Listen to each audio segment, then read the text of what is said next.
Welcome to the Dirty Sports Podcast. I am your host, Andy Ruther, coming to you live from Cincinnati, Ohio, with my co-host via Venice Beach, California, Joey No Chill Prano.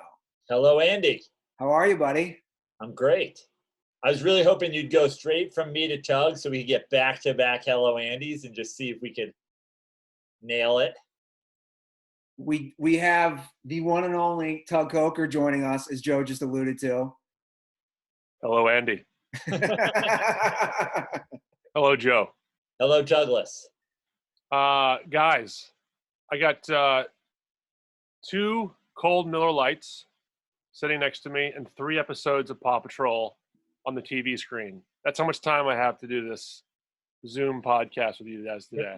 And how long does Paw Patrol run? 22 minutes? 22 minutes. So, it's just 66 minutes of fun for us. I'm very excited. Thank you guys. I had an excuse to get away from my children for the first time in months. I couldn't use you guys because I couldn't see you guys. Couldn't be in physical proximity. So it's good to be back. Thanks for having me on. Well, I've got I brought a 24-pack or I bought an 18-pack of Miller Lite yesterday. I probably got 14 left after my drinking last night. So, I've got 14 if we need to go long, Andy. These are midday. I missed my blueberry. This is a midday beverages over here in the West Coast. Yeah. I was going to say, it's a little early to be drinking Miller Lite, but I am. As you should, Joe. The official beer of the Dirty Sports Podcast. I have my Miller Lite's water bottle that I use that I will be drinking. Somebody screenshot this. Yeah. Look at this. Going strong right now. I dabbled in a little bit of Tug's life, and when I say a little, I mean a very little. The last few days with my nephews and nieces, and I told Tug this earlier today, Joe. I have 2 twins that are 8 years old, and I was helping them with their homework while my brother and sister-in-law were working. I dealt with it for overnight and a little today. That was not even a full day.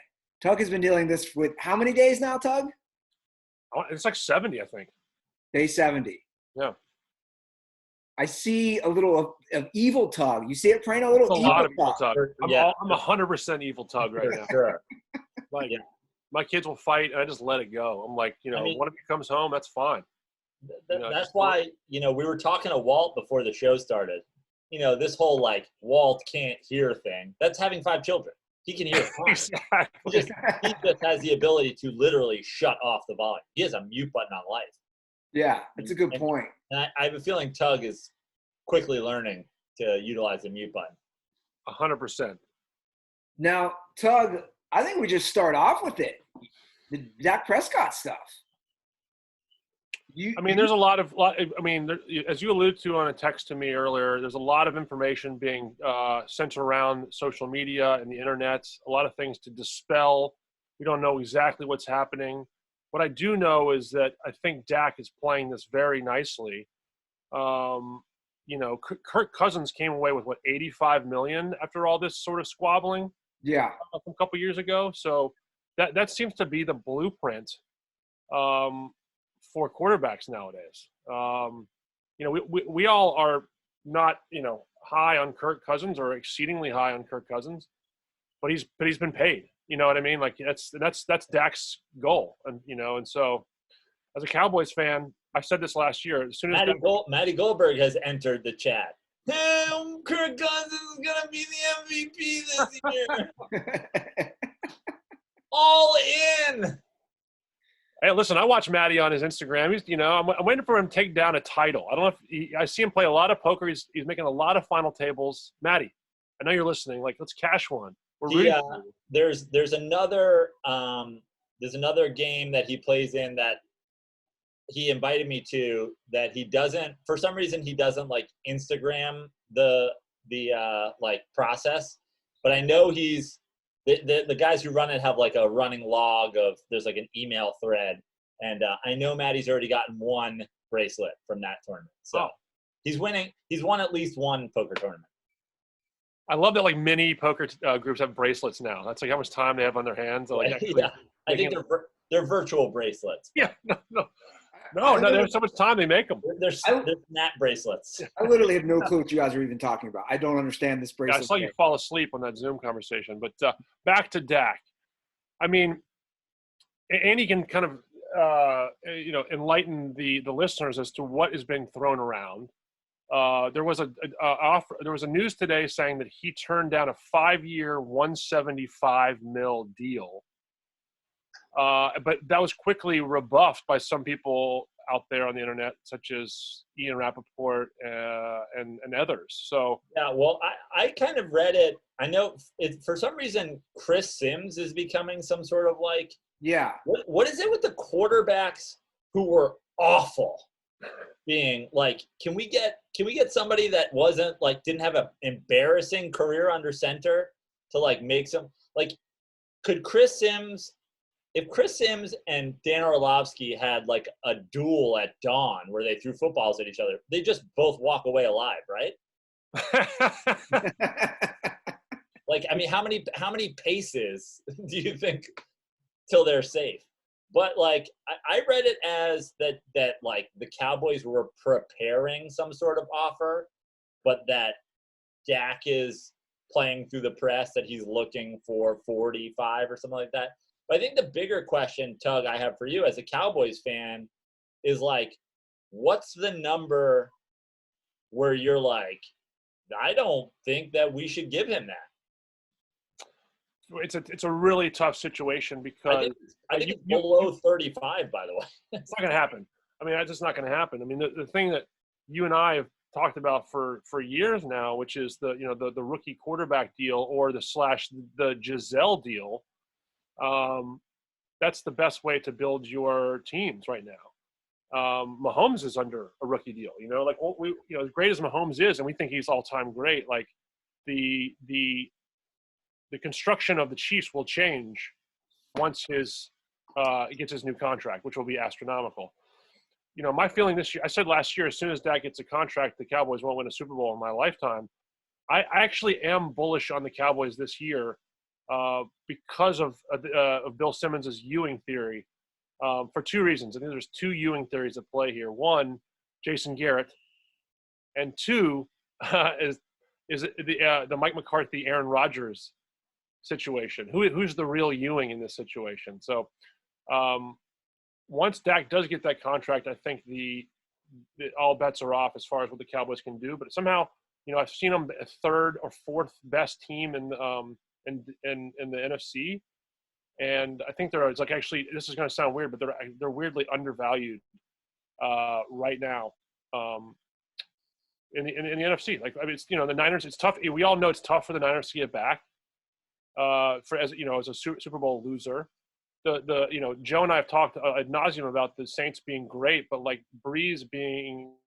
Do we want to bet on Breeze in clutch moments? So and Peyton, in my opinion. Yeah, so it's why so I think the NFC is actually. I'm not really as much like I want to watch the Bucs from a fun standpoint. Like, are they going to get there? So I think the Cowboys have a good shot. I mean, I really do. It's weird. Yeah, I think the NFC is wide open. There's a lot of things I want to unpack there, but first I want to defend Patrick Ewing and the Ewing theory. The Ewing theory, first of all, was submitted by a listener or a reader of Bill Simmons, and I actually know the guy. He's a friend of a college friend who came up with the Ewing theory.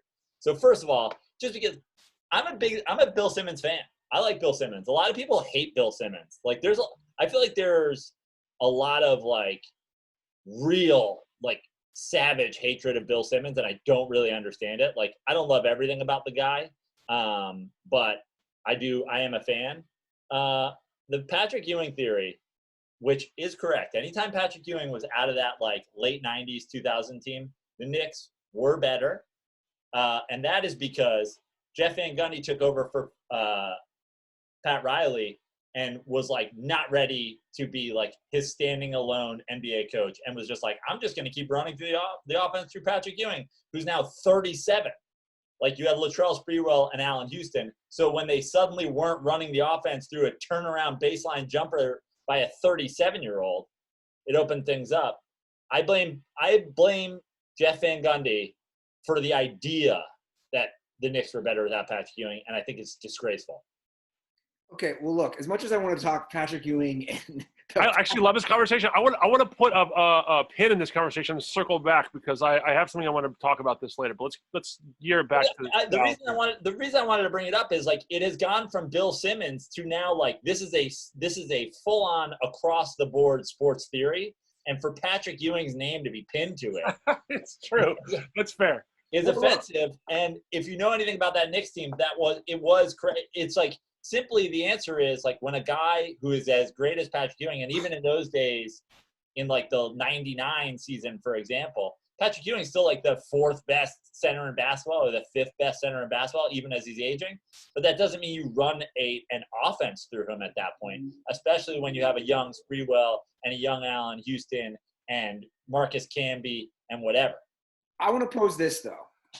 Getting back to Dak, first of all. No. But let's before good point, Andy. I'm going to cut you off. Let's call it the Bryce Harper theory.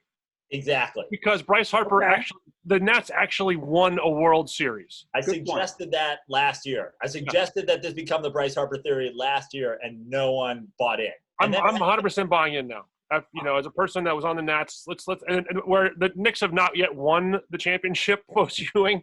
Yeah. This is even better. So now, case closed. It's now the Bryce Harper theory. I support that. I do want to say about the Dak thing, to actually go back to the numbers. Ian Rappaport refuted every single thing about Chris Sims' report. So he's saying the two sides have never discussed such scenarios or anything like that. Dak simply wants a shorter deal, not a longer one, and July 15th is the deadline.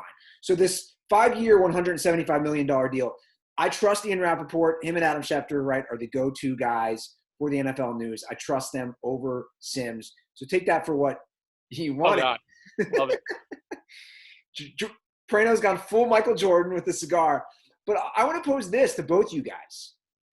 And I just want to say again, so when I put that on the rundown, Andy, I linked to the Bleacher Report tweet or something like that.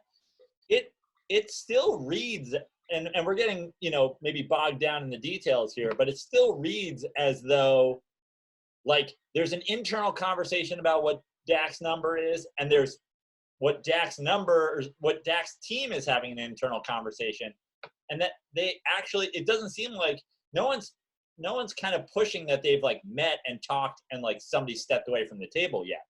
But the idea is maybe Dak is saying that just to get Jerry Jones to come to the table with that 35, and as opposed to Jerry, who's throwing 35 out into the world to see if, the internet crushes him, which I think they rightfully should. But again, it's also like, what else do you do? Well, to me, you have two things at play, and I want to hear both your guys' obviously feedback on this. You have one, like you discussed, I can't take Frano serious with his Michael Jordan cigar. Your dad called me Groucho Marx, so now I'm just embracing it. 1 for 2, I tell you. So the first thing is going back to your earlier discussion on the rookie deal. Name a quarterback that signed a max deal. I mean, not a max deal. They don't have that, but you know what I'm saying? A massive contract extension that's worked out in the last 10 years. I don't know if there is one that's won the Super Bowl. My second point is you do have Andy Dalton there. Well, and again, the answer isn't even necessarily like winning the Super Bowl. Like, I would say, the question is, what quarterback has it worked out for where it didn't, like, almost very obviously hamper that team's ability to compete across the roster? Like, I am now a person who lives on Twitter, like, arguing with people about Russell Wilson regularly. Like, he's just been, like, added to my list. And again, I'm the kind of guy I've been trying to say for years, and I know that when you're a fan of somebody that people take things the wrong way. Russell Wilson's fan-fucking-tastic. But has him getting the 2 deals that he's gotten hampered the Seahawks? I don't see any way that you can say it hasn't. And he's going to, like, how much better can a quarterback be? How much, like, kind of medium paid can they be while still it not being the right deal, in my opinion? Yeah. No, look, I agree. so you have that, but then also, obviously, I've been so critical of Andy Dalton. I've been the number one Andy Dalton hater. But I'm going to say this right here. With all the talent the Dallas Cowboys have, are they that much better? I know Tug's probably not going to like. Are they that much better? Because Dalton has shown if you surround him with talent, he can be an all right quarterback. Now, he's never won a playoff game, which Dak Prescott has. I mean, are we done? Are we done? Is that in the argument? I'm just kind of playing devil's advocate. It does, because listen, I agree with you on this. I think about Andy Dalton as great teammate, great citizen of Cincinnati and anywhere he's lived. Like, obviously an addition, positive addition to the Cowboys, and he's the best backup that the Cowboys have had in the past 20 years. I mean, we're talking about like with the Whedons of the world, and guys. Actually, my friends will kill me because I was a Whedon guy, but. What?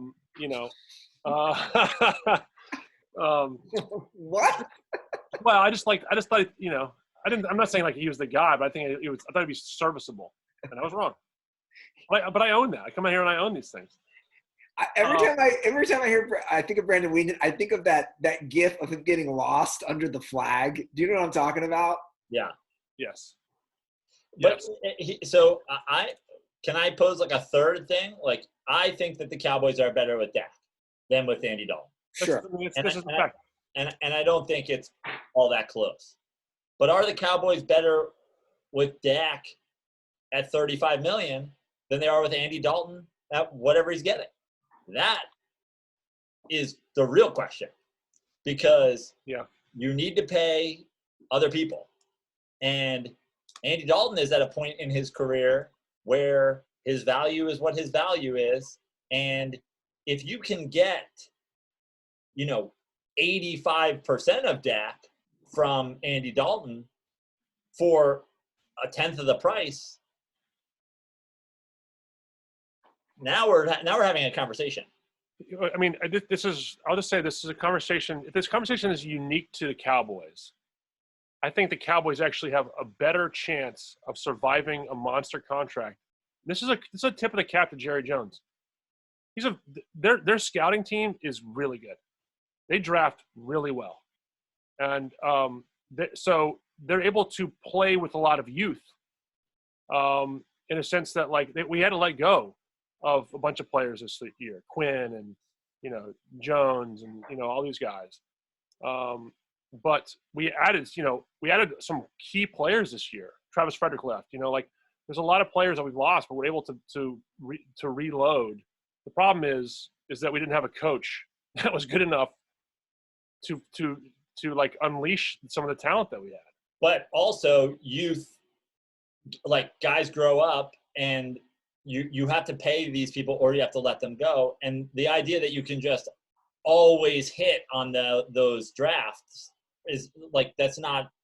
You can't really just go, we're going to pay Dak and we're going to hit every draft with replacing whichever guy needs to get paid next. I agree with that, but I think the Cowboys, as a Cowboys fan, we have everyone loves to it's America's team. The Cowboys haven't won since '95. Right. No, we're dealing with 2020 now. I think if Dak wins one Super Bowl, he's a legend. So now we're not talking about the next 10 years. We're talking about a next 3 or let's say the players that came in this year. It's a 4-year window, right? If they don't win in 4 years, I don't think it's going to happen with that. But here's the thing. I'm of the opinion that Super Bowls are very hard to come by. So I think if you get one Super Bowl out of a quarterback, if he's a top 10 or top 5 paid quarterback for a decade, you have paid you got your money's worth. That's the goal. Win a single Super Bowl, unless you're basically the Patriots. Win one. Just get a Super Bowl. I was looking quickly at the number for 2021, the quarterback salaries. You guys know who's number one for salary cap, the value, who is theoretically being paid the most? Russell in a landslide. Ben Roethlisberger. Oh, I thought you're talking about, okay. Not total, not the bonus and all that. Yeah, $41 million. So I'll go down to Wilson. Big Ben, 41. Matt Ryan, 40. Aaron Rodgers, 36. Breeze, 36. Wentz, 34. Goff, 34. Stafford, 33. Russell Wilson 32, Kirk Cousins 31. Those are all the 30s and above. So you got to assume Dak's going to be in that. The next guy is Tannehill. You just have to assume Dak's going to be above Goff, right? Like you feel like he's going to his handlers are going to say he's going to get paid more than Goff. I guess the counter is has he been to a Super Bowl? But that's probably where the number's going to land, right? 34, 35. But at this point, what leverage? I don't know. As I view these negotiations, I don't think Dak has any leverage because if I'm Jerry Jones, like Joe's saying, these long-term deals, and again, I'm a Russell Wilson guy. I love Russell Wilson, but it does hinder the team. Why? Well, I think the problem is just franchise him. Well, they did, but he doesn't necessarily have to show up for that, as we know. Then don't show up. But this is my point with the Dallas Cowboys. It's a win-win situation. If Dak doesn't show up, you have an extremely serviceable, arguably the best backup in the NFL, in Andy Dalton. In my opinion, Dak has zero leverage. I mean, first of all, I think Jerry Jones loves Dak. I think Jerry Jones wants Dak to be their quarterback for a long time. But I think that the bigger question is, and I don't think that Jerry Jones is going to be the answer to this, is which GM or which owner is going to be the one that says, this has gotten out of control. We are taking a stand. We're going to be the first, and we're going to be the reason that the wave starts to, pull back out because, and it's a bad example because it's not football and they haven't won anything either. But at what point does some team go, we're going to do the Oakland A's thing and whoever's our closer is going to go be a closer somewhere else for a lot more money. And then we're going to take somebody else and make them the fucking closer. And then that closer is going to, like, at what point, every team seems to be like looking for a quarterback. And I think that if you're smart, you build a team that's ready to win in theory, and then you add the quarterback and who's on a rookie contract or on an undervalued contract, and you immediately win. The funny thing about Dak is I feel like people, even Cowboys fans, people just have not fallen in love with Dak the way the analytics side of football has. Like the analytics people think Dak is borderline elite. And I know friends that are fans of the Cowboys that just don't think Dak is the guy. And I'm excited to see what Dak can do with a guy that made Aaron Rodgers a Super Bowl champion. Like as talented as I think we can all agree Aaron Rodgers is more talented than Dak. Aaron Rodgers is generational, at least at the early part of his career. I would argue that he's not now. But I'd almost argue that you're going to see what Dak can do with a guy that Aaron Rodgers made a Super Bowl champion. That's fair, but I mean they go hand in hand. I mean, the Dak. I mean, McCarthy has not won a Super Bowl without Rodgers, and Rodgers has not won a Super Bowl without. I almost think that like one thing that maybe is or isn't unlocked by some analytics nerd or some PFF subreddit, whatever, is like, how about judging quarterbacks based solely on when they play good teams and literally take them playing terrible teams completely out of it, whether they play good or bad against terrible teams. Just remove them from that equation and be like, we're in a Super Bowl or bust league. You're only going to win a Super Bowl by playing well against playoff teams. Yeah. So how do you do against teams that are good? Because I don't know who this lunatic is that's on Twitter that under every sports conversation from football to cricket posts that Carson Wentz is 4-24 against teams with, winning records and you guys have seen this guy, right? You know who I'm talking about? There's just one tweet that this guy cut and pastes under literally every sports argument. That's just like a Carson Wentz truth tweet that says Carson Wentz isn't good against good teams. I could argue that you could say that about Dak Prescott right now, but for setting that aside, what about just Dan Orlovsky does, by the way. Right. What about just analyzing quarterback solely on that? How do you play against good teams? Because that's really all that matters. We'll worry about making the playoffs. Then I need you to be good when we get there.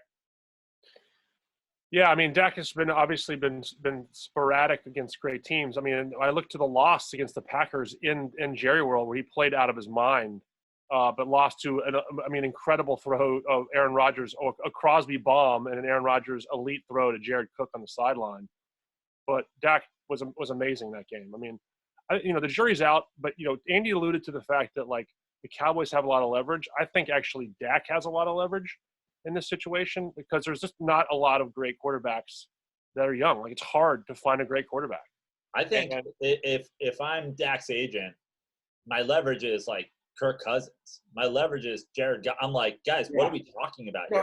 No, and that's my point. Like if somebody made Kirk Cousins the highest paid quarterback in football for a season, my guy's then he's got to be like Dak's got to be number one. And I'd be like, and call me when you have an offer.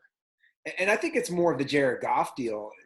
Look, the Rams made it to the Super Bowl, but people are already viewing that as arguably one of the worst, right, all-time quarterback contracts. And where is Jared Goff the next 5-6 years? Well, it was a bad year. I mean, it was not good. I mean, we can all agree on that. I mean, I think people did catch up to Sean McVay's ideas. Hopefully, they're using this time. I still believe in Sean McVay, so I'd like to see some wrinkles in their design and see what he can do.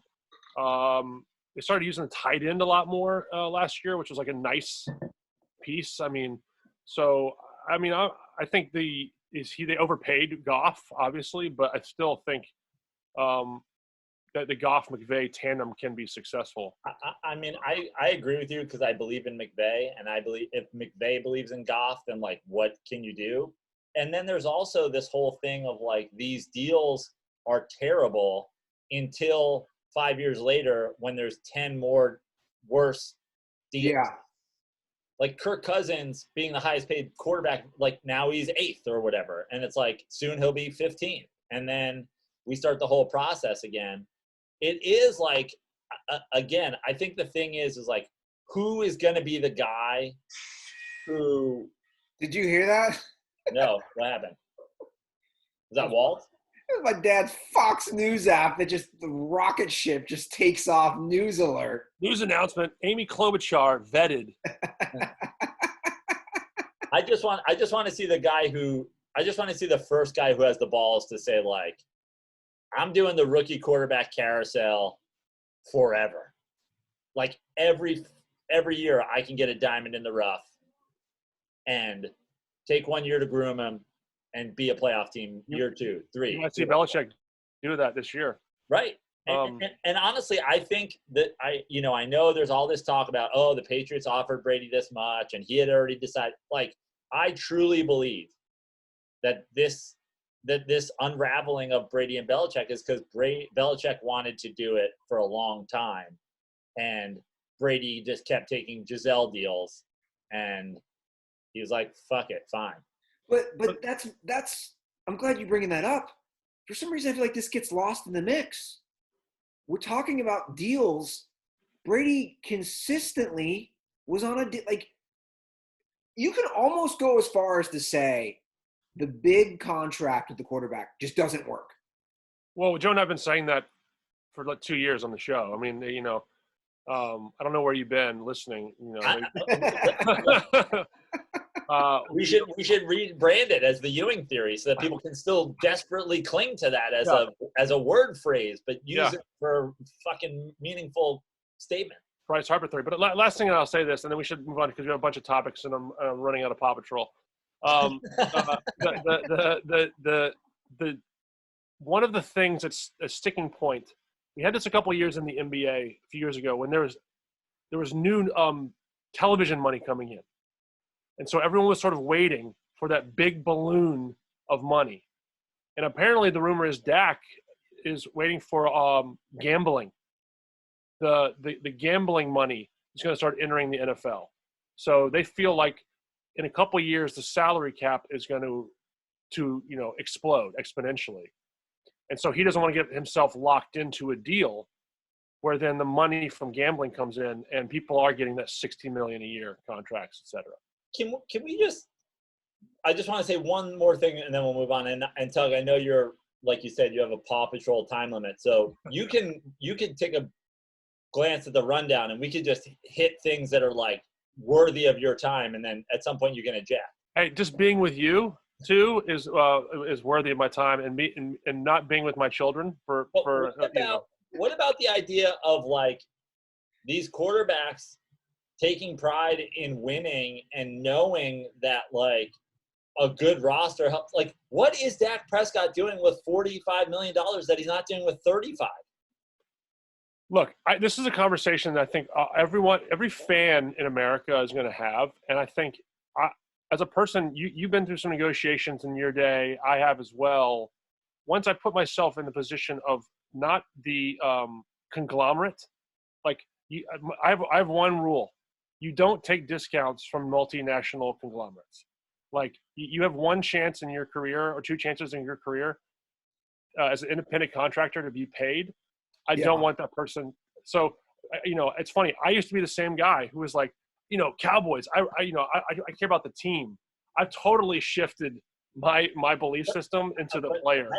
I actually think that there is a balance where your selfishness does hurt you as a person, though, because if you sign a big deal and you don't win a Super Bowl, then people start pressing the panic button. Whereas if you sign a reasonable deal and you just keep being a reasonable quarterback, you play forever. So like when somebody, if they don't win the Super Bowl in 4 years and they give up on Dak, and then we have a situation here where everybody's going young and Dak's suddenly 31 and blah, blah, blah, and now he's a backup and he's only getting the $1 million Jameis Winston deal, as opposed to if he signs for $32 million, is he the Cowboys quarterback for life, and does he actually end up making more money that way?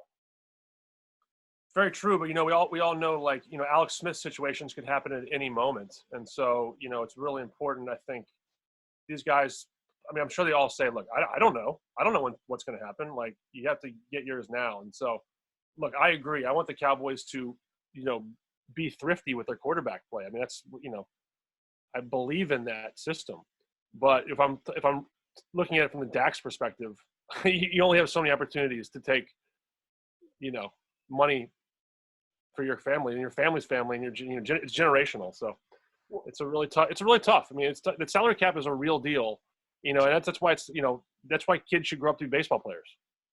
Right. Yeah. If baseball ever comes back, ever. Yeah, that's very true. Very true. What else we got in the rundown? Well, we're talking quarterbacks, and we are actually going to get to some baseball. We have to discuss, more of the recent last couple hour news. The Last Dance documentary already has a follow-up with the Tom Brady 9-part documentary. Oh, I didn't even see this. Oh, I love this. This is breaking news. Can someone add breaking news sound for Joe? Dad, where you at? Where's the Fox News alert? Is Giselle the executive producer? Does Tom Brady have final cut? He does. No, Tom Brady's company is producing it. He does. Prano. It's a 9-part documentary, which will be dropped in 2021. 9 parts to follow up on his 9 Super Bowls. And yes, Tom Brady's production company is literally co-producing. Will there be, here's my over-under, will there be more mention of the Game 7 of the 94 Knicks-Bulls series that was completely skipped over the Hubert Davis? The fact that basically the Bulls were a phantom foul from going to the Eastern Conference Finals, potentially going to the finals, potentially winning the NBA Finals without Michael Jordan? Or will there be more mention of Matt Castle going 11-5 in Tom Brady's absence, Tom Brady coming back and going 10-6? Which will have more mentions in their documentaries? I'll say there was 0 mention of the Game 7, so it's just a question of will 11-5 Matt Castle even make an appearance? Well, Matt Castle probably will. Will the 11-5 be mentioned? Because there'll be an episode on the adversity of that. So it's whether they mentioned how good the team was when he was not playing. Yeah. But you guys are hitting on something that it's been long talked about, that I have a show called Now We're Talking that will be, released at some point. And are you leaving? Are you leaving? Joe's now leaving. He's left the room. Joe Prano's exited the chat. But 2 things that I think are interesting that revolve around this show. 2, it's about bad quarterbacks, which that hope are wishful and hopeful to take over sports media. Chris Sims and Dan Orlovsky are bringing that to reality. Yeah.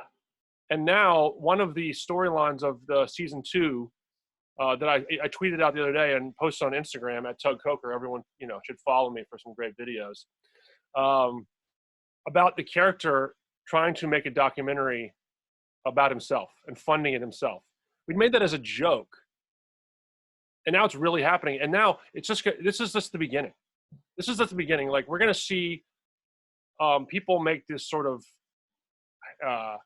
hagiographical. It's ridiculous. It's sort of like everyone's going to fund their own myths, basically. Yeah. Fund their own myths. Have you considered retitling your show "Now We're Talking About the Future"?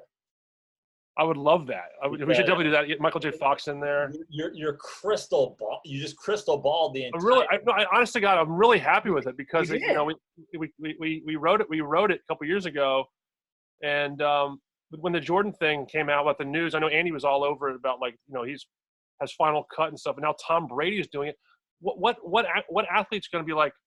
You guys take the reins and be fair and unbalanced. Like, I honestly think I don't. I wasn't going to do this today, but I think now's the time to announce it. I have partnered with former Knicks legend Patrick Ewing on his 11-part documentary, The Ewing Theory, which is he has Final Cut on, and it's all to show that Patrick Ewing is indeed not just the greatest center in basketball history, but the single greatest player. Interesting. Yes. Charles Oakley already hates it as much as Horace Grant hates The Last Dance. I hate this, by the way. I don't like where this is going because, again, 95% of the people don't read up. They're not educated. They're too ignorant. Like, people still out there still don't even realize that Michael Jordan's company had Final Cut on this. They're going to do the same thing with Brady, and I hate it because as someone who has watched some maybe not most entertaining documentaries like a Ken Burns Vietnam or Ken Burns baseball, at least it's a documentary. You know what I'm saying? Like, sometimes you watch a documentary and you might say, hey, it's not the most entertaining. At least you learn something. Like a fluff piece that a player is doing on their own selves. I also think the one really big problem I have with it is, like, if Tom Brady did the 9-part documentary and put it out on Facebook page or put it out on tv12.com or put it out on Netflix or put it out on fucking HBO, it's one thing. I don't even know if this is a planned ESPN thing, but the idea that ESPN, who's some sort of, they already cut a trailer. Yeah, who's some sort of like news outlet for sports, is running propaganda films is insanity. Well, this is a great point. How at this point, and I always complain about it, when you look at a CNN and a Fox News and MSNBC, how it's all slanted. At this point, ESPN is the sports version of that. You're right, Prano. And for the very same reasons. And I actually just had a conversation this. Yeah. I just had a conversation with a dirtball about this, and shout out. I kind of want to shout him out because there's not a lot of people, even our fans sometimes, if they disagree with us, it's not, you don't often have a conversation with somebody and they just go like, oh, that makes a lot of sense. Thank you for like explaining that to me. Adam Temmel, AJ1545 on Instagram, he sent me this whole thing about like slanted media and how the mainstream media is biased. And I explained to him that having worked at, the evening news with Dan Rather, like having an inside look at like how network news approaches taking an angle on a story, it was essentially like the entire network of CBS is built around making money so that the news portion of the building can operate at a loss and tell the truth. And CNN and NBC, MSNBC, and Fox News and these 24-hour news networks, they don't have something that's paying the bills. They have to pay the bills with news. So they have to have salacious stories so that people watch it. CNN was like, we can make money by being the only 24 hours news network. And then Fox came and was like, we're going to be a 24-hour news network, but we're going to cater to the right. And then they steal CNN's audience. And then CNN goes, well, we have to be the left then. It's the only way for us to hold on to our audience is to say, okay, we're going to keep the people who didn't go to Fox News and give them whatever. So the idea that ESPN is doing this, they're sort of doing it in the era of sports news where they're kind of the CNN, early days CNN. I know there's Fox Sports 1 and all that stuff now, but like, I know ESPN has their money troubles, and that's why guys like Dan Orlovsky get, $40 an hour to talk about quarterback play while like Dan Marino does isotoner glove fucking ads. But like, they're having their own money issues. But the idea that they're just like taking propaganda films and being like, whatever, it's kind of ridiculous. No, it is. And they won't stop hyping it up. By the way, Tug, Marino with multiple digs at Dan Orlovsky this episode. Well, and also I want to do this on Dan Orlovsky. Like, I'm sure, as I always say, Dan Orlovsky is probably better at playing quarterback than I am at anything in life. He became a professional NFL quarterback. It's a very hard thing to do. He probably put in way more work at it than I have ever put into anything, and he made it very far. And good for him. But I just hate the idea, like, if I wash out in comedy as being like an also ran with like a couple of super embarrassing clips that they show on comedy blooper shows for eternity, I would like to think that I won't get into the comedy critic game. Like, it's kind of like great for Dan. I'm sure he's awesome at quarterback, but like the idea that he, like, first of all, I hate most of his takes, but then also I'm like, you're the fucking out of the back of the end zone guy. Yeah. So now I doubly hate it. I also want to say, like, you mentioned the isotoner glove as the TC Minute guy. Like, Marino's had many chances to be a commentator. We've all seen a few bloopers from old Danny Boy, and it's being elite at quarterback does not equate to being a great commentator or a critic about sports, but there is like a middle ground. Sure, but like, for example, like, why isn't if everybody's so desperate to give, there's talk of like Orlovsky getting Monday Night Football or like what, like Steve, why isn't Steve Young in the booth? Like, why is Steve Young minimalized to like 5 minutes before and after games if we're so desperate to have like some talking head quarterback? Yeah, I mean, you're to get back to your central point, I think you make a very good point. Like, I think I have some friends at ESPN, and like, there's been this discussion about what they are. I mean, are we journalists? Because you see outside the lines being relegated to basically they're outside of the lines is basically seen as they're like, yeah, they're 60 minutes. Yeah, and now it's like on Saturday morning, if at all, it's like a digital piece. It's Sunday morning with Charles Osgood. Yeah. And then you see, like, it really all started a few years ago when they made that show Playmakers. Yeah. And then the NFL did not like it, so they pulled it. And like, people started, like, basically they became fearful of being outside of the good graces of the people that have the keys to live sports. The only way to do that is to cater to them. Like, we want to do NBA deals with you. You want to do a promotional ad for the NBA? Let's do a Jordan doc. So it is. I mean, I always say, Tony Kornheiser says this quote all the time on PTI, like, the answer to all your questions is money. So this is no different. It's crazy. It's crazy to me. I'm almost excited to see who else is going to come up with this. And like, the structure, 9 parts, 10 parts, sort of like 9 parts because he's in Super Bowls 9 times. There's a lot of criticisms on the Last Dance sort of structure. I don't know if we need 9 episodes on anything really. But that's my point. Like, and obviously I'm a Brady guy, and I've been vocal about that. But what am I watching that's 9 episodes? I just, as a guy who's watched a lot on the Patriots, and the NFL Network has done a great job with some behind the scenes stuff, with game film, with Belichick, with Brady. That's my thing, is like, I think they're gonna take the Michael Jordan Last Dance, and they're gonna do a paint by numbers. He's super competitive. He comes over to the sideline. He yells at his offensive coordinator and it's just passion and he's taking less money because he wants to win and his relationship with Belichick and this trainer and blah, blah, like, and it's going to be such a jerk-off piece that, like, I heard the behind-the-scenes footage is him making out with his son and his dog at the same time. well, Like that's the big, like, whoa, did you see that?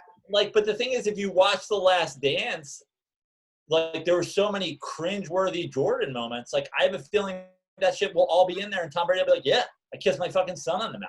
So what? Michael Jordan was, like spitting on his pizzas. Well, it's funny. The two things I'll say about it, and then, let's see what else we got on the hamper, is like Tom Brady. First of all, the story's still being written for Tom Brady. So, Jordan has a couple things going for him in The Last Dance where he's been gone for 18, 20 years. Like, there's a sense of nostalgia. Tom Brady 2 days ago sent out a release about having immunity pills for, to boost your immunity during a pandemic. Like, I don't want to say he's a snake oil salesman, but it is interesting timing to, be releasing this thing. So, I'm a Tom Brady fan as well. I wish he was, brought a championship to Michigan, but he's, I guess I'm interested to see like the complexity of the person because he is sort of got capitalistic, beliefs with this TB12 thing. Another more screen time for Tom Brady's bastard son with the first chick, or Michael Jordan's sons, who made an appearance for 11 seconds in his 10-part documentary to say that his parents confined them to a basement while his father was playing in the NBA Finals. I was surprised by that. That was very surprising. And then the last thing I'll say is, in that vein, people are willing to overlook a lot of things that happened in the Jordan doc because they're watching it in a pandemic where everyone just wanted some comfort food. When the Brady things come out and like everyone's living their lives again and sort of has some sort of different things going on where they don't need to be just sort of like held closely with a blanket. Well, we look at these things differently. I think it'll just be close to the massive success that the Jordan thing was because it's the same dichotomy. There's just as there's Jordan stans and Jordan, truthers, there's Brady stans and Brady truthers. Like, I don't think, if you did a documentary on Joe Montana, it's not as polarized. If you did a Barry Sanders 10-part documentary, everybody's like, there's 5 guys who are like, but Emmitt Smith, and you're like, go to your room. Like Brady has that same thing that Jordan has, which like a lot of people just like won't hear otherwise that he's the GOAT. Sure. I want to see Tom Brady. I mean, as I said, the interesting documentary to me is actually the TB12, the stuff that went on behind the scenes with Belichick, the trainer. That to me is really interesting. And that's just something I would 100% want to watch. Not Final Cut by Tom Brady. Right, exactly. That to me is really interesting. That'll get the 4 minutes that the Jordan rules got. Yeah, and I think the other thing is I think Tom Brady, he's popular, but like Jordan was like another level of popularity. Oh, it doesn't compare. It doesn't compare at all. I want to discuss this new NFL potential rule change for the kickoff, which I love. You guys seen this? Have you seen this? I have not, but I know that they've mishandled the kickoff so many times that I just can't wait to hear what they came up with next. This is a crazy one, which they stole from the American Alliance Football League, which, by the way, is so funny to me. NFL always has to steal stuff from the XFL, from the American Football League, all these generic leagues somehow get this right, but the NFL doesn't. So they're reviewing a possible rule change there to the kickoff. Instead of onside kicks, a team would be allowed a chance to maintain possession by going for it on 4th and 15 from their own 25-yard line. I'm double thumbs up in that. I don't even understand. Say that again. So let's say you score a touchdown, right? Yes. Instead of doing an onside kick, you could possibly get the ball at your own 25, and it's 4th and 15. I feel like, I'm all for it, and I also think that has like a way higher success rate than onside kicks. It's got to have a way higher success rate. And to me, it makes the game that much more interesting because if you don't get it, they already have a field goal. Well, that begs the question to me. Then why haven't it sounds like they want to give people more opportunities, be more aggressive. But college football's overtime is still better than the NFL. Yeah, I agree. Why aren't we just giving people as many shots to score as possible? So I mean, it's a great. I like the play. I like the call, but the overtime thing should be changed too. Let's just do an overhaul while we have the time. Yeah. So are we all three in favor of this new possible rule? Yeah, fuck it, because onside kicks are so ludicrously impossible to like.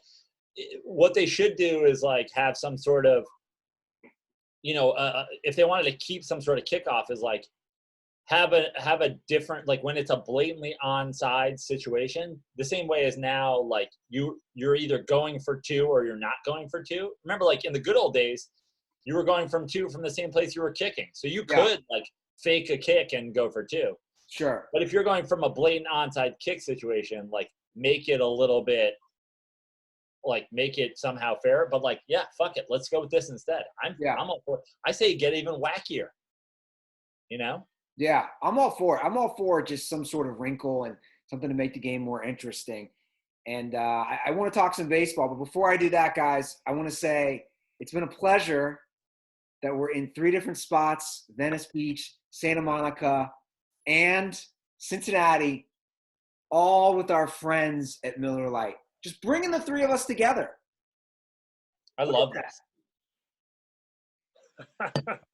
Absolutely love it. And that's what's been happening during this whole last few months, right? We've all been brought together. And I know Joe in particular, he's had a lot of help with the home delivery. He doesn't even have to leave Venice. He gets the Miller Lights just delivered right to his front door. Yeah, it's incredible. There are so many services, because of rules. We won't name any names, but like just put in alcohol delivery. You put in your ID to show that you're 21, because honestly, if you're not 21, you shouldn't be drinking Miller Lite. And they'll bring it to your door. I had 18 bottles. I like the bottle. I had 18 bottles of Miller Lite delivered yesterday. And it's just when somebody hands you a case of beer, that's your first holding it of the day. And within 1.5 minutes, it is loaded into your fridge, all stacked, labels facing forward. It's a good feeling. It almost makes, being at home worth it. It really does. So Dirtballs and everyone listening, don't forget Miller Lite, the original light beer. While you're home, enjoy a classic. Available for delivery today. Celebrate responsibly. Miller Brewing Company, Milwaukee, Wisconsin. 96 calories and 3.2 carbs per 12 ounces. And I might as well just say it. It's a little earlier for you guys, but this is basically the Dirty Sports version of a Miller Lite happy hour. It makes me so happy. Listen, I'm very excited to have a cold Miller Lite in the early afternoon in California. And especially, it goes great with Paw Patrol, doesn't it, Tug? Yeah, I got 1 Paw Patrol left, and I'm enjoying my cold beer with it. Well, hey, before you transition to baseball, can I throw? I want to keep it very brief, but I just want to go around and get a take, because we're now in the Twitter era where every quote in sports becomes a tweet, becomes a conversation. Everything is the thing. So whatever, we may as well dive into it.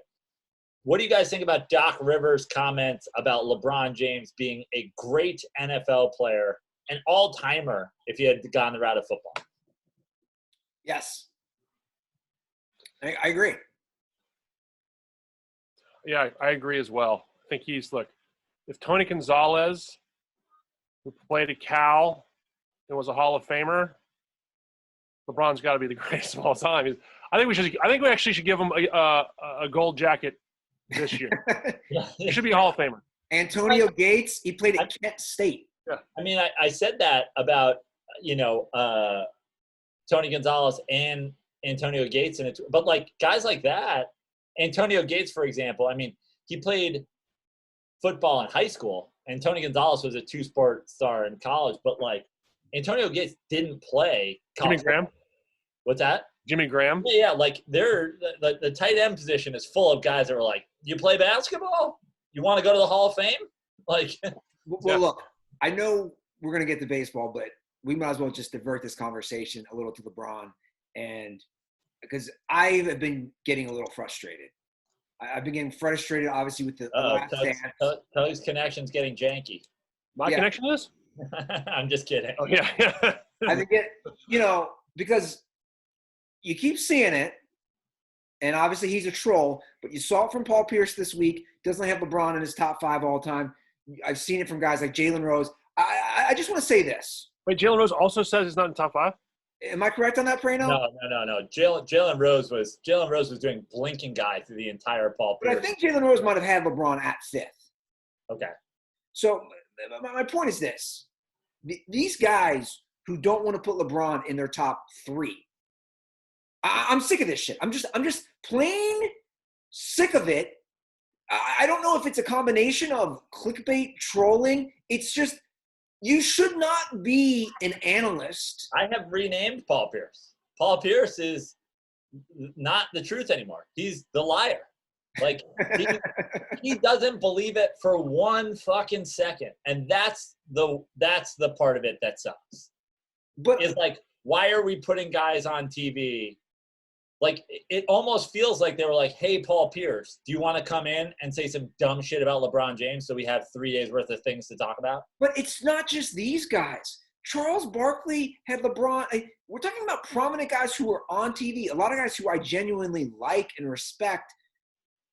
I'm sick and tired of this fucking discussion. Like, I'm getting angry now. I've said you guys perpetuate the discussion. You guys are a part of this discussion. You're sick of the discussion that you guys keep putting out there. Well, there's absolutely, like, I take a different stance from Andy on this. Like, I think that this is a discussion that's like fun and ongoing and whatever, but there's like, to me, the problem is if you look at LeBron stands, if you look at LeBron as the GOAT things, everybody's like LeBron, Michael, Kareem, Bill Russell, like every LeBron fans list is like identical. And every Jordan's stands list is like Jordan, and then like, let's pick 9 guys, and then and it's like, why is it that everybody that has any sort of sense of basketball and like truth in them can say exactly that, like, these guys are 1-2 and this is a conversation, except that people who are like Jordan defenders always want to dismiss, like, you get Sam Tripoli who's like, LeBron's 10th, and you're like, when you say that, you discredit yourself. Yeah. Well, look, Tug, again, I am fighting every day to I am fighting every day to share what I believe is the truth with the world, that LeBron James has passed Michael Jordan as the greatest basketball player of all time. I've engaged so many people who have said, I disagree, I think Michael Jordan is best. And I'm like, here, let's have a conversation about it. Once you take LeBron James and you put him below, like, Tim Duncan or Kobe Bryant or Shaq or whatever, like, I go, well, you're not living in reality and I will not entertain you. And honestly, Paul Pierce is straight up just lying. He's a liar. He doesn't believe that.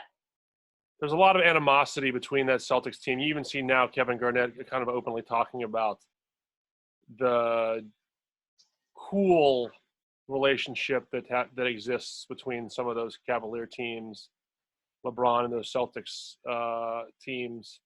I agree with you guys. I mean, I think Paul is, trolling, and I think you guys can detect high-level trolling with the best of them. A couple of winks on there for the podcasters, the audio listeners, but yeah, I mean, I happen to agree. LeBron is 1 or 2. I mean, and that's all. And I'm so glad that this is being said, and I'm glad that Prano made that point, because it's so true. If you have Jordan 1, it doesn't bother me. It really doesn't. It never has. But he's so. It keeps me awake at night, and I will find you. And I will convince you otherwise. Please continue. But you're so accurate in saying every person who has LeBron at 1 has Jordan at 2. But the people who have Jordan at, like, it's just, I know I don't shut up. And by the way, fuck it, put Kareem 1 and Jordan 2 and LeBron 3. Like, Kareem's getting lost in this mix, and like have Bill Russell 1 if like championships is your thing or whatever. But when you're like, I love Magic Johnson. I think Magic Johnson is awesome. Before LeBron James came around, I was like a Magic Johnson truther. I didn't think Magic Johnson was the GOAT, but I was like, he's kind of getting the shaft that we don't even consider it. And I love Larry Bird, and I love Tim Duncan. And I think Tim Duncan might be a top 5 player of all time. But when I think we all know I'm a Kobe Bryant truther. But they can be incredible. And I can have the most respect in the world ever for Magic Johnson. But if you put LeBron James below him, you're an asshole and a liar. Yeah. No, I agree. And I just like.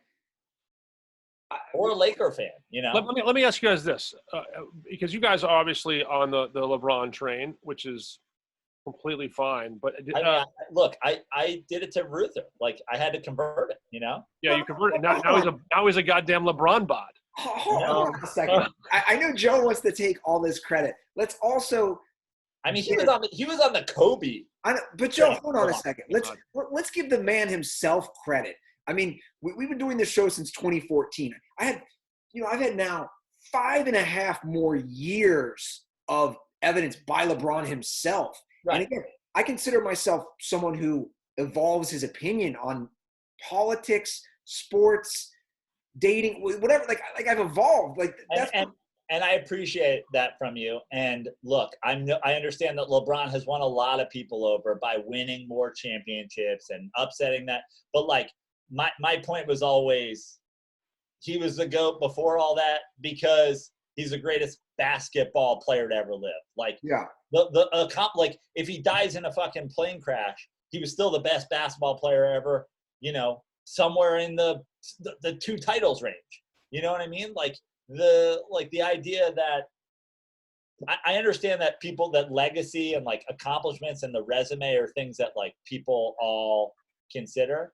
But when I say I convert you, LeBron and I converted you in realizing that if you're the best passer. This is the most humility you'll ever get on Joe. It's like, I can't take all the credit. Yeah, LeBron converting you. LeBron has something to do with it. LeBron also went to like 8 more finals so that Andy could watch the guy who was already the best passer of all time and will score the most points ever. And you know what we need to do? We need to do like championships and came into the league at 18.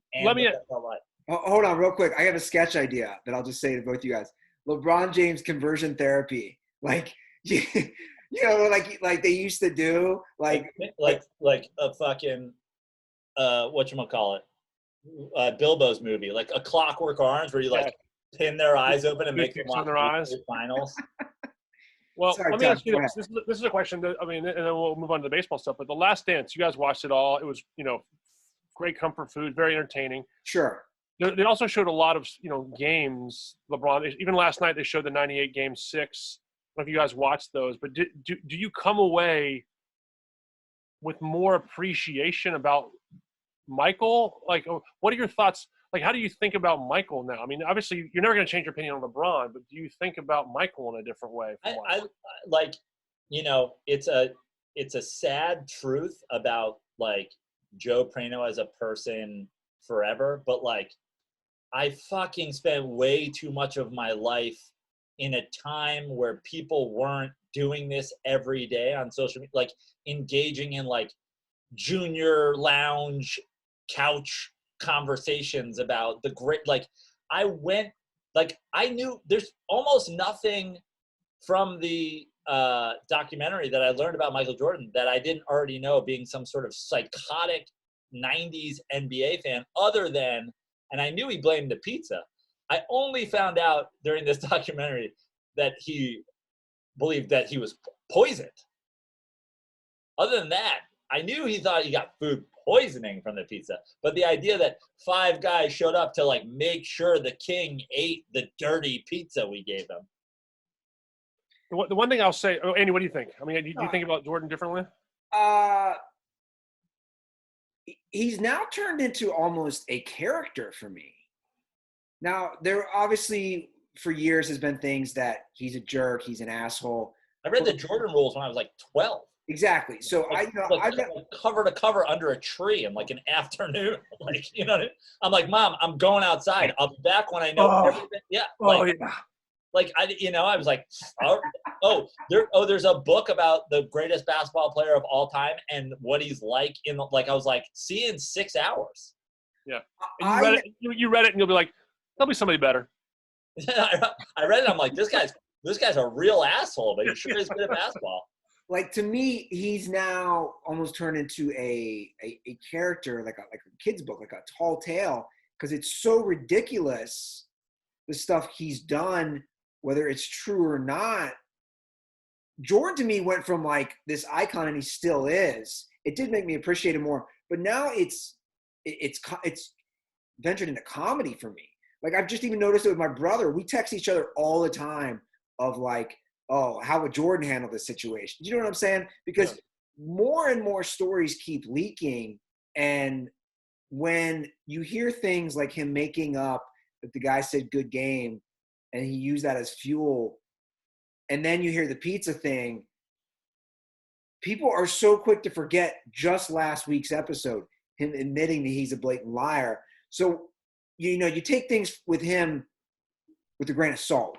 So, for me, my biggest takeaway was those teams and how much I loved watching those teams, how much they came together, how much the dynamic of different personalities. I'm actually going to get Phil Jackson. What was his one book? He wrote 95. You were talking about the other day, Tug. Sacred Hoops. Sacred Hoops. Yeah. I want to get that. I want to get some other things. That was my big takeaway of like, these guys came together as a team, and that's what I loved. Yeah. And they made it work, and they won 3 titles, and I think that's great. I watched 2 games during the course of the Last Dance. One was the 98 All-Star game. I think I told Andy about this in New York, where Michael's like 34, 35 at the time. He wins MVP. Garnett is in the game. Kobe's in the game. You still see as athleticism playing against what we consider to be modern day players. Like, that really showed me something, because you just hear over whether it's from, Barry loves the troops or whoever, that he was guarded by, postmen. But, he does show like his ability to be athletic against athletic, defenders. The other thing I'll say is everyone talked about how much like his leadership in the documentary, where he was a yeller, he was, negative or whatever. But I did watch the 98 Game 6 last night in Utah. And he just plays with such calm. He's not yelling during the games. That to me is is interesting. I mean, and whether that's him just sort of cultivating his own image for years and years and years, but during the games, like, he just seems awesome. Like, you know what I mean? Like, that was the thing about Jordan for me as a Knicks fan that was like always so nauseating and so off-putting, was like, he regularly, and like people can go back and look this, like he regularly had the Kobe Bryant, Carmelo Anthony style, high volume, low percentage, games, especially in the playoffs, especially in like big games against those Knicks teams. Like, and it was like, you never thought you won because you were holding him to like 9 for 28, because in the end, he's going to go 10 for 29 and it's going to be a dagger. He just played with a calm of like, it didn't matter if he was going off or if he was taking a dump, because in the end, he's like, just keep it close. I'm a killer. Yeah. And that was the thing. That's like why Michael Jordan was the greatest of all time. And that is what I say to people like Andy, who are like, new converts, was like, we now have, but like, no, in fairness, like, now we have those LeBron games in the last, like, in the return to Cleveland, like I'm going to take over, I'm going to hit the big shot, give it to me for the last second. Like, he now has that, like, watch out, it doesn't matter how this game's gone, he's going to turn it on for the last 8 minutes. And that's something that maybe he grew into having that aspect of Michael Jordan, and you could say that, like, yeah, it's hard to cultivate that when your entire career before that, you're like, I'm going to make the best basketball play I can possibly make in every single situation. And I don't know if he did that in response to the people who said he wasn't that guy, but that was something that, like, always bothered me about Michael Jordan. I'm like, this guy doesn't give a fuck that he's shooting 33%. And you know what? It's going to murder me. He's going to make me go to my room and cry. Yeah. And I was right the majority of the time. You were, and like last night, because they used the documentary footage for the game on ESPN last night to show it in HD, and so they had this really cool insight where they go inside the huddle, during timeouts and stuff. And Michael hit that big shot where pushed off of Byron Russell or not, but it's a big shot, 5 seconds to go up one, and he's just sitting there rubbing the towel on his head. Phil says, "Do we want to do a delay game?" And Michael says, like, no, they're expecting a delay game. He just kind of laughs. It's like he's just so present. It's not like the moment was never too big for him. By the way, that was something that they touched on in the documentary ever so slightly, but it is for anybody who's like a basketball like nut.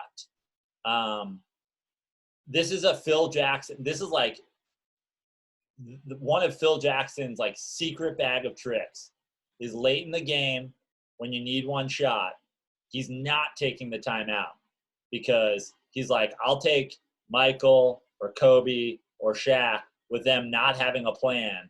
Yeah. 100% of the time. And it's worked a lot. And it's like one of the great, like, Zen, like, coaching magic of Phil Jackson. He's like, don't overthink it. Like, you have the best player in the world, or you have the best player on the court, or you have a guy who's not afraid to take that shot. Why am I going to have why am I going to make everybody think about it? The biggest difference to me, and I actually was saving this for the podcast because I didn't even want to tweet it because it was too long-winded. If you take LeBron versus Michael in their careers, and it's the smallest microcosm, but to me, this is the difference in their careers.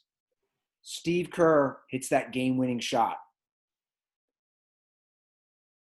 George Hill misses the free throw after LeBron has an amazing 50-point game against the Warriors, and J.R. Smith forgets the time. Did you see my point? Like, to me, that's Kyrie also hit a big shot. I mean, like, that's not like – No, he did. But my point is, like, I just compare those two of, like, we have the one Kyrie shot. We have – Ray Allen? Wait, Ray Allen? I know. Look. First of all, the Kyrie shot, the game's tied. If he doesn't make it, they go to overtime. Whatever. Like, or you know what I mean? Like, they're up one even, right? Like, that was like the dagger play. But my point is this. And the Ray Allen shot's like a kooky, like, literally life-saving shot. Like, no, it is. This is not whether or not Michael passes to Kerr or LeBron, but like we have multiple LeBron career situations. He finds Donnell Marshall in the corner. He finds Kyle Korver wide open. George Hill misses. Yeah, absolutely. But the worst thing is, like, not that they went in or that they didn't, but like the Paxson shot, the Paxson game against the Lakers, the Kerr shot is like people act like because they went in, it was a good decision for Michael to give it up. But if they didn't go in, then LeBron's like shrunk in the moment. That's, I think, the thing that often gets like tossed at LeBron is like he wants to give it up. But if Michael gives it up to Horace Grant under the basket and then Horace Grant finds Paxson on the outside for the game winner, now it's this incredible fucking triangle of beauty. But my other favorite pass from Jordan is actually in the double nickel game in New York, where he makes that nice pass underneath. I mean, a huge game and wins it with a great pass. That's a great play. But anyway, I mean, it's just I told this to Andy, and then one thing I love about Jordan, he's just beautiful to watch. Like, aesthetically, just like moves with grace. Yeah, and that's fun to watch. That was like a pleasure to kind of revisit. You just have that image in your head instead. So.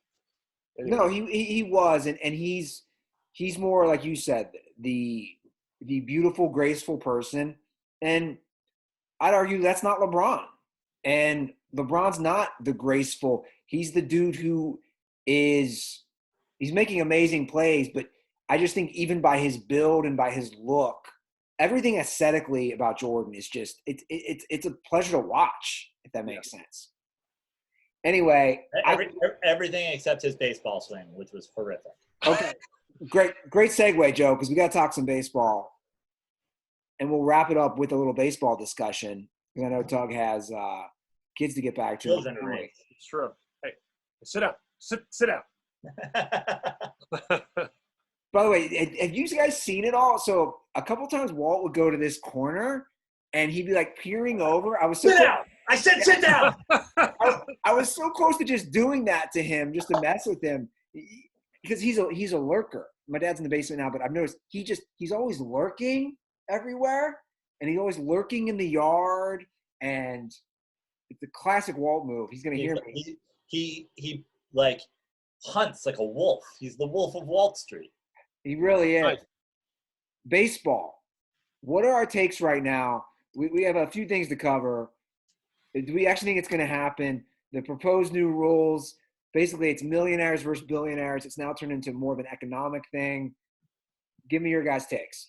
What are the potential rule change? Well, first of all, as far as the call me when we've got baseball games scheduled. I'll leave it at that. Like, we're going to play in Florida. We're going to play in Arizona. We're just going to play in Arizona. We're going to play in Arizona, Florida. We're going to have regional like, there's been so many things floated.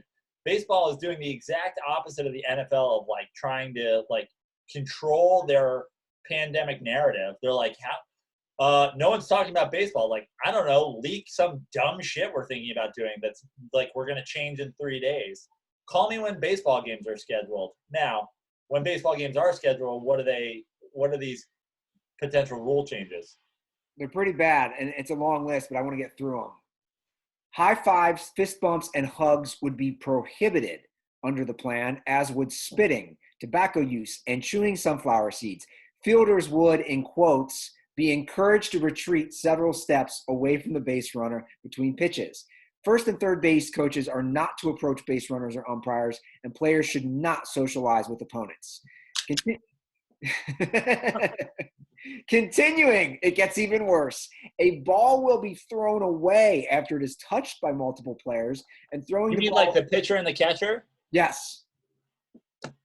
And throwing the ball around the infield will be discouraged. Are those guys? But like seriously, are the pitchers and the catchers rooming together? Or do they get fucking testing between like every play? 2 players touch the ball. Pitchers would have their own set of balls to throw during bullpen sessions. Oh, they'll have their own set of balls, all right. And personnel who rub baseballs with mud for the umpires must use gloves. This is ridiculous. Players would also be discouraged from showering at stadiums after games and would not be allowed to take taxis or use ride-sharing apps. Guys, this is not sport. If we're going to play a sport, just play the damn sport or don't play the sport. Just say, try not to do this and this. Like, first of all, no 2 players have touched bare hands in Major League Baseball since, like, Roberto Clemente died. These guys have gloves that they wear on the base paths, and then they put different gloves on when they get to second, and they wear bad. Like, I haven't seen a bare hand high five since, like, the fucking We Are Family Pirates. Like, just say try not to do this shit, and then just play ball. Korean baseball is fucking fun. Do whatever Korea's doing. I just, again. Which, by the way, what Korea is doing is also banning spitting, because if you spit in Korea, you get thrown into a cell for the next 45 years of your life. But baseball player or not. I thought that was Singapore. But anyway. It's all the Asian countries. On that note, I got to get out of here. Yeah, Doug's like, hey. Doug's like, can you be canceled for being below 2 people having a Zoom conversation? How do I leave this meeting? I was muted. What do you think, Coker? What do you think on this? I said this the other day. I mean, we all love sports, maybe more than the average American. We need sports, but like at a certain point, I feel like, are we working too hard to rush sports back? Like the sports that have to be manufactured to come back, are we just working too hard? Like there's certain sort of sports that make sense. I mean, you guys aren't big golf fans, but like golf feels like an absolute no-brainer. Yeah. So let's just do that. But like when you're trying to, baseball has two things going on. The list that you mentioned, but there are also the economics have creeped out into the public and now are a big deal, and these guys don't want to play. They don't want to basically get into a contract that's going to hurt them down the road. They don't want to sign on to something that's going to be used against them. I don't understand why every single sport isn't treating coronavirus like the NFL treats CTE. Like, look, it happens, and it's probably going to kill you. But, like, what else are you going to do? Be a fucking investment banker? I don't think so, Ray Rice, Like, I mean, it's a fair point. I mean, it really is. I mean, it's like, you make a good point about football. It's like, football's dangerous, So you sign a waiver, I guess. And by the way, if Mike Trout or Blake Snell or whoever doesn't want it, like, I'm sure it would be very easily, you'd be sued so fast by the MLB Players Association if you didn't want to pay them for not playing. So if they don't want to play, don't play. There is a guy who will take your spot.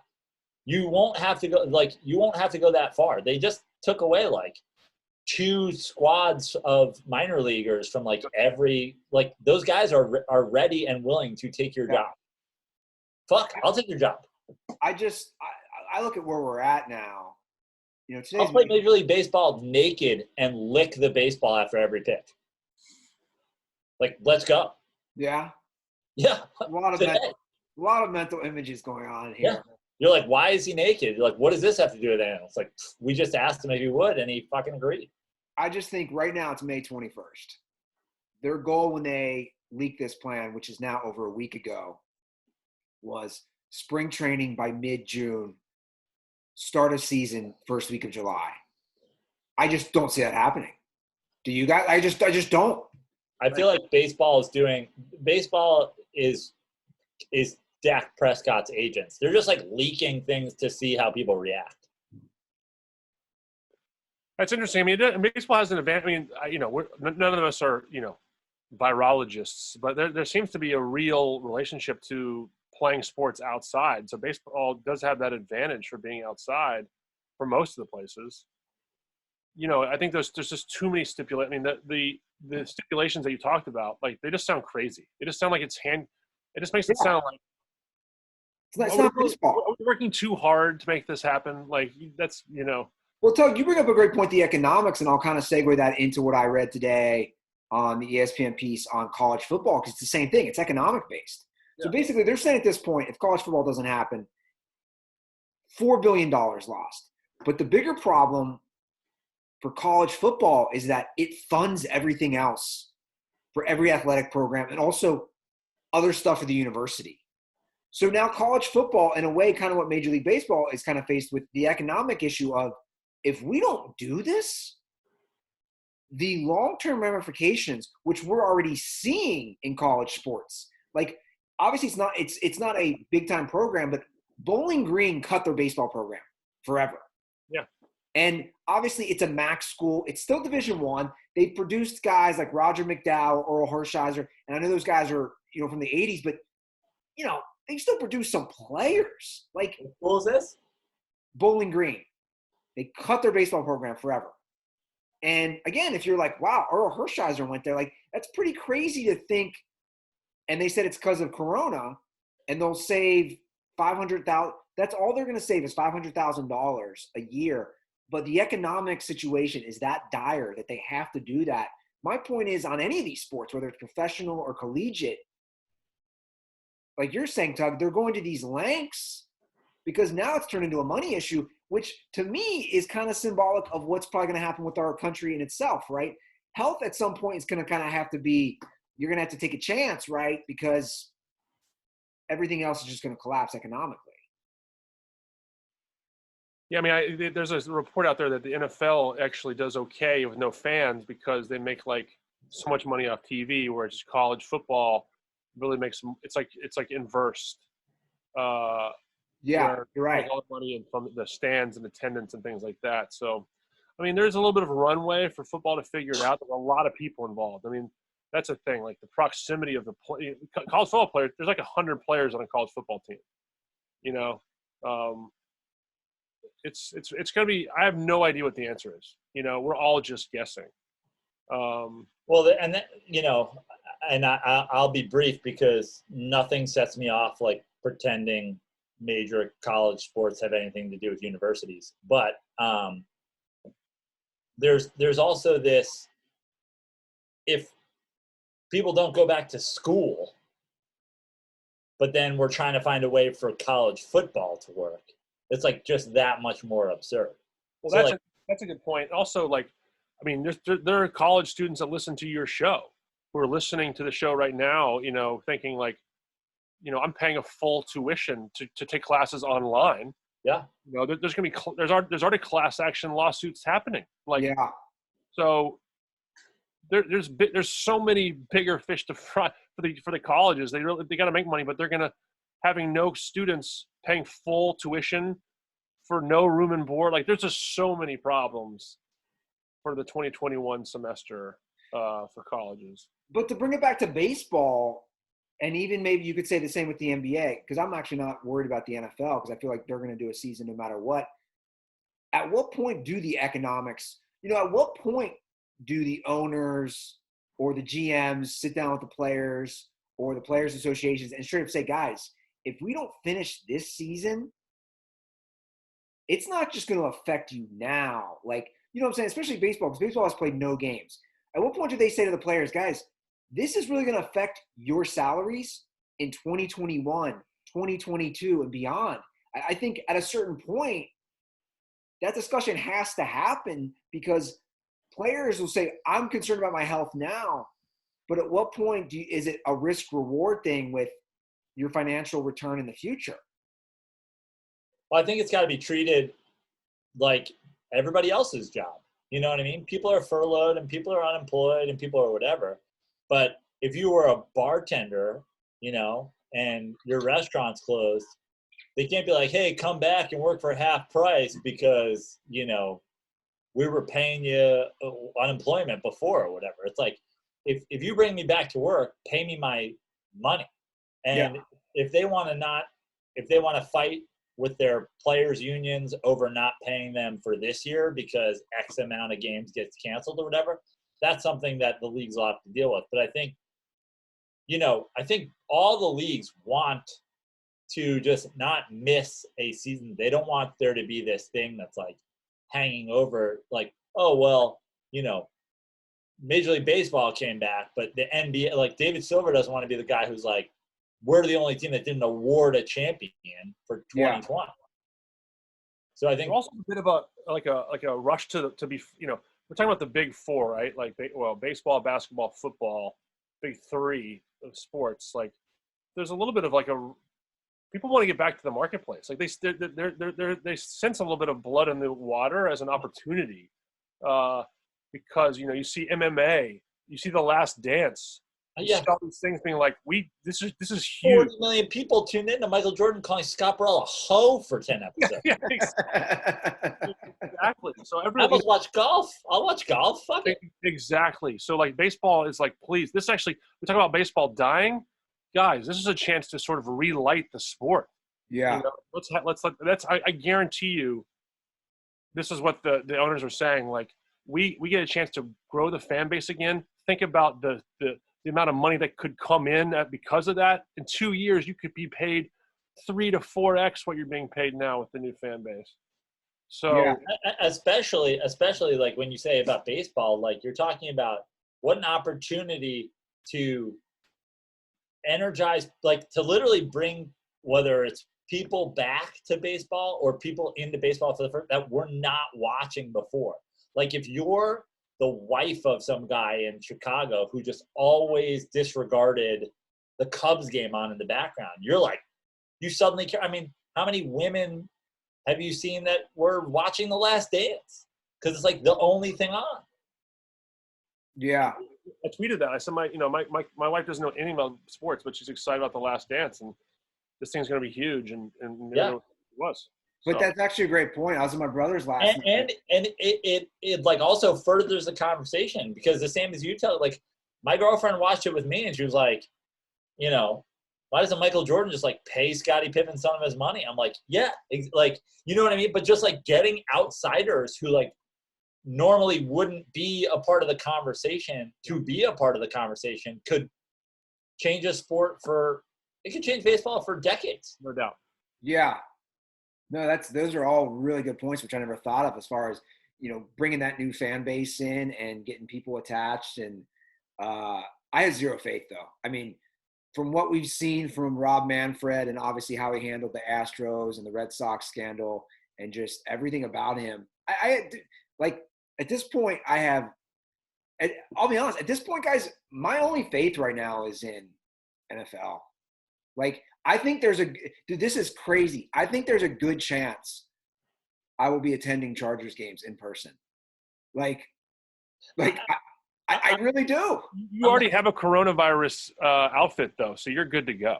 I'm hopeful of the NBA, and the only reason I'm hopeful – I'm not that hopeful of the NBA, but the only reason I'm hopeful of the NBA is, like, isn't there somebody who works at the NBA who's like, hey, every year there's something called March Madness where, like, all of college basketball is settled in, like, 3 weeks. Like, we can do this, guys. You want to talk about a 10-part documentary series that I would want to watch? Is the NBA season in quarantine at Orlando. The after hours events, the guys hanging out, like that's the 100% documentary that I'd be looking forward to. Yeah, it's like the Real Housewives NBA players for us sports guys. It's like it would be like the Space Jam pickup games on steroids. Oh my God, that would be amazing. I wish I actually get out there and pitch that. Like, can we be part of that production team? Yeah, right. Let me ask you an independent question, and then we'll see what else you got, Andy. But if let's say some neutral sport or whatever, the sport does not exist. It's a sport that you and I have created. What's the one commissioner that you would choose to pull you out of the pandemic and into the future? Goodell, Manfred, or Silver? Who do you most trust to grow our sport? Very difficult. I would agree, but we only got one. I think I'd trust Silver the most based on of the three of them. I don't love Silver, but it seems like he's just a very strong David Stern impersonator. He replaced David Stern. David Stern gave him and actually it's the exact same thing that gives me zero faith in Rob Manfred. Rob Manfred is just groomed and hand selected by Bud Selig, the worst person that has ever walked the earth that isn't like a multiple rapist. You know what I mean? Like it's like Darren Sharper, Charles Manson, like Cosby, Manfred, like Selig. You know what I mean? But like at least Silver's got this playbook, and unlike Donald Trump, he didn't like throw the playbook in a fire, and just like follow this playbook for a global domination. Whereas Goodell, I still think as strong as Goodell has done nothing but like be a punching bag for the owners to take a beating for the behemoth that is the NFL. That's like hard, but like I don't trust him to make any good decisions. It's just like it's hard. Like if you were taking it, if it wasn't the NFL, I think Roger Goodell would be like Gary Bettman. You know what I mean? Yeah, that's a good point. What do you think, Andy? It's either definitely Silver or Goodell. I mean, Rob Manfred he's just a bumbling buffoon. Like I just don't understand, again, how he's handled certain things. I would have been Team Silver. He had some hiccups with the whole China thing. I didn't like that. But I also think Goodell – I mean, it depends on how you look at it, right? Like, yeah, he works for the owners. He probably did. Also, hate to go full conspiracy here, but like the commissioner of the country started poking at China, and now suddenly we are crippled by bio warfare that started in China. I'm not saying like kissing China ass is like the way to go, but like also be careful of the bears of which you poke. I think Goodell And everybody's like, the NBA should do something about China. And then Rudy Gobert is patient zero? Do I sense a Joe Prano conspiracy video coming out? Yeah, I've already done this. They'll never expect it. I agree with you. I think Adam Silver. If I was starting a new sport, I needed someone to grow it. It'd probably be Adam Silver as well. I don't know why. It just seems to be the most like robotic when it comes. But all these guys, like Joe said, that Manfred was under the shadow of C League, Silver with David Stern, and even Roger Goodell was in the NFL forever. And they had already basically said he was going to be the successor to Tagliabue. So I think what would be more interesting is a Mark Cuban, an Elon Musk, somebody who thinks outside the box. And I was with you on Cuban. Elon Musk. Okay, Eli's a little out there.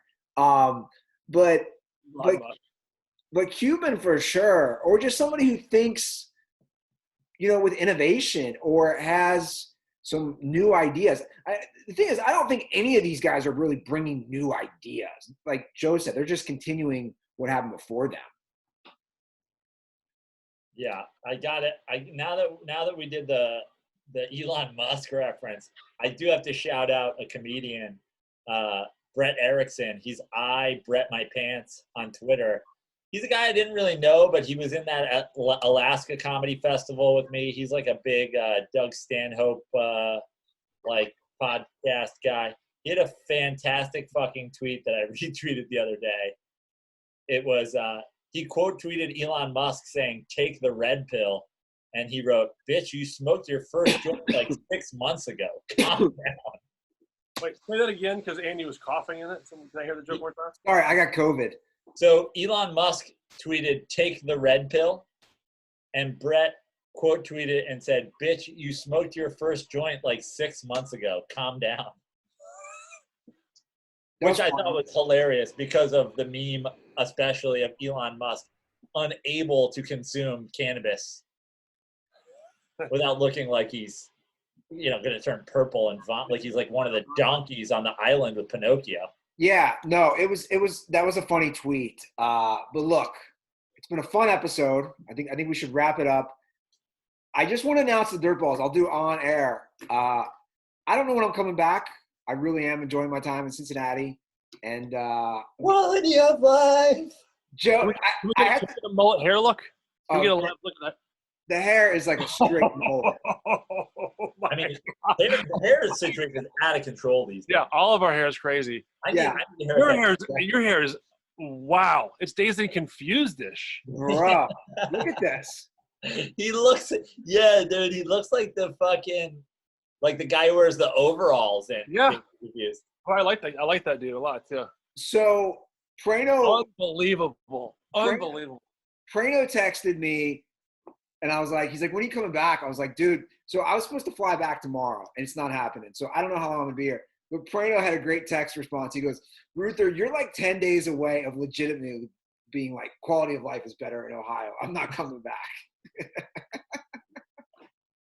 It's true. I was on Mildred the other day, and I was like, "Man, I don't know if Andy needs to be here right now."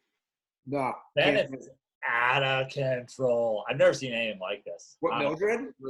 Just Venice in general. Oh, Penmar Golf Course is a homeless base. It's like next to $1 million homes. It's like if the U.S. Army was like, we're setting up a base in the middle of Iraq. Like homeless people have just been like, fuck it. But that's my point. I mean, Tug, Joe and I actually, we don't know what's going on, and we're going to kind of play it by month basis and play it by year basis. But who knows? I'll just put it out there. We don't know where the Dirty Sports compound or where we're going to be in the next year. It might not be Los Angeles. Well, that's what the power of technology. You can go do it anywhere nowadays. I checked. While we have you, Tug, before we let you go, like I'd love to hear a succinct thing from a working actor. Like when are you like? Why would you stay in LA? Like obviously you have a restaurant here as well, so that's something. But like, when's the next time you audition for a casting director? Over under, like March 1st, 2021. I heard yesterday that some guy who works on This Is Us says they don't expect production for that show until like 2021. Wow, for real. Yeah. I mean, maybe they're doing that because of that own particular show. Now, there are plenty. I mean, Ted Sarandos, who runs Netflix, basically says there's plenty of shows happening worldwide, so that production. That are revamping Iceland and things like that. Yeah, I mean, we do have unions here, which, SAG will be very hands-on with which I'm a member, will be very hands-on with the safety for the actors. So I don't know. I don't know what the answer is. What I do know is that I do have a show called Now We're Talking, which everyone's heard about for the last 2 years, that I'm hopeful got some good news coming. Hopefully that we're going to be airing soon. So, stay tuned for that. I know people are running out of content, so hopefully we'll have some good news for you in the coming months, but I'm working hard. Now, get out there. Looking back, Tug, at Now We're Talking, the first season was a smashing success. They let you extend it for the second season. You had a whole thing lined up. It had a place it was going to air. Then you put Andy Ruther in it. I mean, was it the very first? Was it before the Andy Ruther curse? I had no idea. When I was cutting it, I had no clue that there was a Ruther curse. Didn't know yet that you had been, like, the curse hadn't become a fully formed thing. I hadn't. Maybe I wasn't converted like you did. LeBron for Andy. I just didn't want to believe. And now I've seen him bet against the Patriots and the Rams. Putting all his money on the Cowboys to win the Super Bowl last year. Not believing in UVA basketball. Now I fully believe that the hiatus that Now We're Talking is taking is due to Andy Ruther. I heard by 2022 the Chargers will have moved to Mexico City. They're done with the United States. That's actually, honestly, if you're a season ticket holder for the Chargers and the Chargers move to Mexico, my plan finally comes to fruition. Yeah. Dirty sports in Espanol.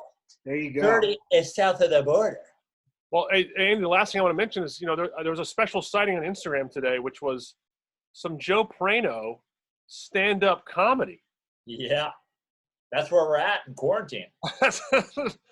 I mean, that's a great sighting. We've all been talking about our Instagrams so far, but Joe Prano with the new era, he's throwing the gun around, he's doing the bull dance. He's feeling the flow. Well, it's so funny because, and this will be my section of the plugs. Follow me on Instagram. Follow me at Joe Prano, on Venmo at Joe Prano. I appreciate all the donations. I use them exclusively on Miller Lite. And I did put up some stand-up. I put up some stand-up on Instagram because somebody asked me for a short clip, and they were like, "Oh, Instagram or TikTok," and I was like, I don't really put stand-up on either. But then I was like, well, I'm not really on TikTok, so I should just throw some up there, and no one will ever know about it. It'll just be like this secret placeholder. So I put up my bit that I put up on Instagram today on TikTok about a week ago, and it went gangbusters. TikTok, the virility of TikTok's like out of control. So then I was like, fuck it, I guess. While I'm stuck in quarantine, we'll just start giving people Joe Prano Takes the Stand in 1-minute bits. Love it. So follow me on, and by the way, shout out to our boy, Bilbo Baggins, at Nick Dale, for closed captioning it for me and doing a great job as always, because I put it on Instagram today, and the feedback has been, the same as anything I put on Instagram, minimal at best. So go see me on TikTok at Joe Prano. What about you? Yeah, well, a lot of things for me. It's popping up. I'll put a lot of some sports videos I got coming up from Now We're Talking, hopefully, to make that announcement official on some good news. So follow me on Instagram at Tug Coker, Twitter at Tug Coker, and thanks for everybody for checking in on the restaurant that we have, Esther's Wine Shop in LA. Like, we still have the lights on, and shout out to everybody who's doing small businesses. Like, it's grueling right now, and I empathize with everyone out there trying to keep their dreams and jobs alive. So, and Joe, Andy, thanks as always. Great to be away from my kids for 2 hours, and it's great to see you guys. Thanks for having me on. Thanks as always, Tug. Andy, can I do one more quick plug? Yeah, of course. I know that there are a lot of fans of our show who, and I think I can honestly say this. I think that the true baseline of fans on this show are people that came over in one form or another from talking shit with Eddie If. They might have followed me to the Kooks and whatever, but Eddie is doing a return of talking shit on Zoom May 30th, and I will be a guest on that. And if you know anything about Eddie talking shit, Zoom or live streamed events, Joe Prano has been known to do some wild shit on there. I don't know if I can get a cocaine delivery, but I usually go pretty big on Eddie talking shits because I am the MVP Prano. I'm the MVP of that show, and there is no question there's no LeBron versus Jordan.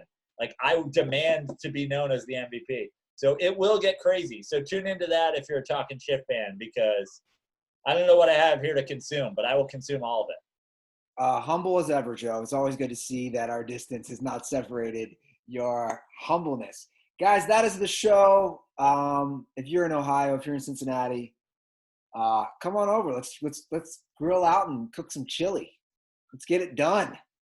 Guys, it's been a pleasure. Tug, awesome having you on from Santa Monica. We appreciate you taking time away from Paw Patrol. Prano, great seeing you again, buddy, in person. And we'll be doing more of these guys in the near future. Dirtballs, have a great weekend. And most importantly, stay dirty.